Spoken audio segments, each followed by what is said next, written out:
It would not be fair to talk about the 1960 Olympics without talking about one of the most remarkable individual performances and the most unique circumstances in terms of equipment.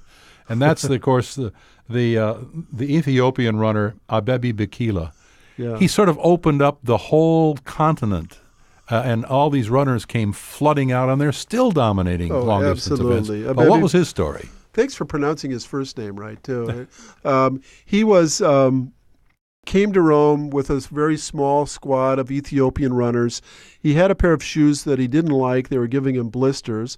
So he decided to run barefoot, which he often did through the hills of Ethiopia. I interviewed Gordon McKenzie, one of the American marathoners in that event, and he described how they were all warming up on the Capitoline steps where the race would begin. And he turns to his teammate, Alan Kelly, as he looks over to this skinny little guy, number 11, in a green shirt, all sticks and bones and no shoes, and says, well, that's one guy we don't have to worry about. Yeah. And the sports writers had never heard of Bakila before until halfway through the race when they discovered he was in the lead.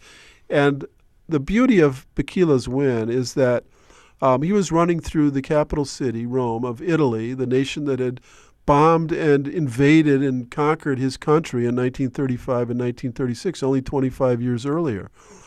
So it had that wonderful symbolism of one Ethiopian undoing what a million-man army had done.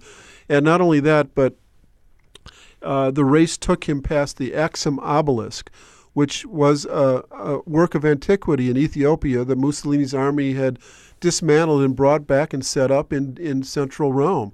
So here's Bakila barefoot, the Ethiopian, running by this great obelisk from his country, and he takes off and wins the race. It was, a barefooted, unforgettable scene, running in the darkness along the Appian Way with Roman soldiers holding torchlights as he pitter-pats along in his bare feet. And, of course, he ran again. He won in 1964 in Mexico City. Probably would have, in Tokyo, in 64. Probably would have won again in Mexico City, but he got injured right before that. And then, tragically, after Mexico City, he got in a traffic accident, was bound to a wheelchair, and died at a very early age.